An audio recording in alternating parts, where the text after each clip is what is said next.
से जिया उपास बा जानतर हमेशा दूर रहता काजले का है कहते से कि का है कि सखी रे बल में सतवास बा सखी रे बल में सतवास बा आवे रहे नहीं पास बा दूर रहे नहीं आवे कब पास बा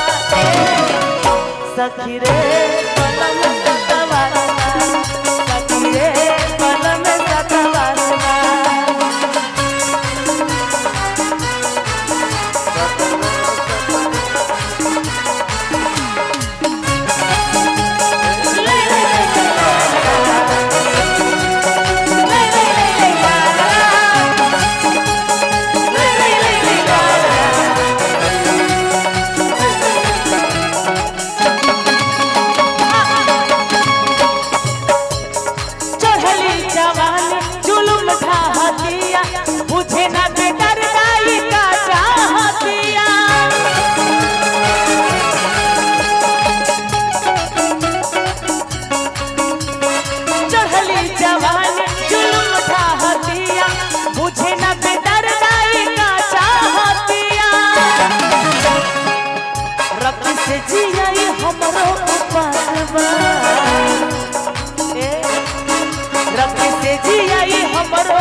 सखी रे बल में सतवास बा सखी रे बल में सतवास बा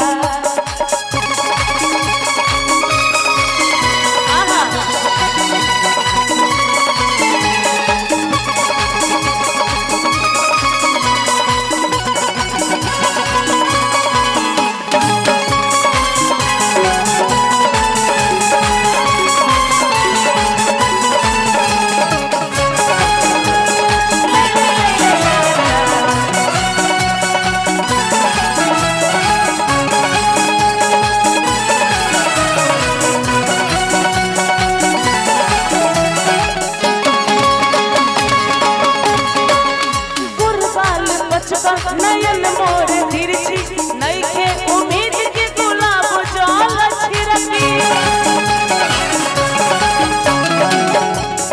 गुरगाल बचकर नयन मोर तिरछी नइखे उम्मीद की गुलाब जल छिरकी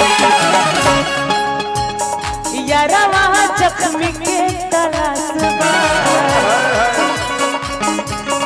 यारवा है छोटू के तलाश बा सखी रे भतार सतवास बा सखी रे भतार सतवास बा हसवल अबुआ बदमाश बा अबुआ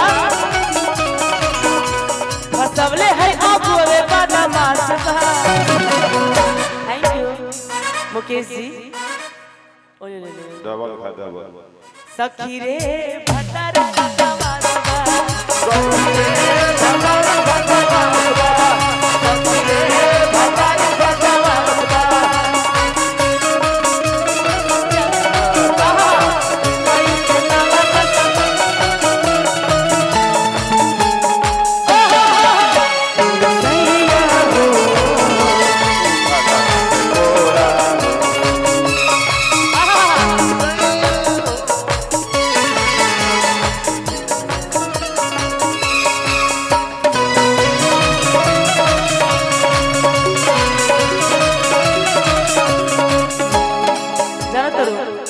हमेशा को इंतजार करनी हमरा लगल कहियो तो आके प्यार करे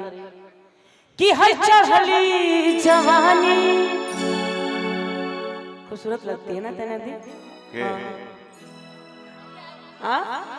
नहीं नहीं नहीं सब सुंदर लगती है ये लोग नहीं रहते तो मजा नहीं ना आता और तना दी तो ऐसे सिंगर कलाकार है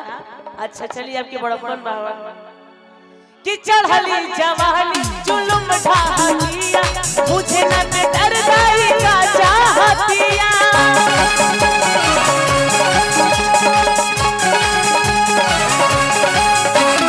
चढ़ली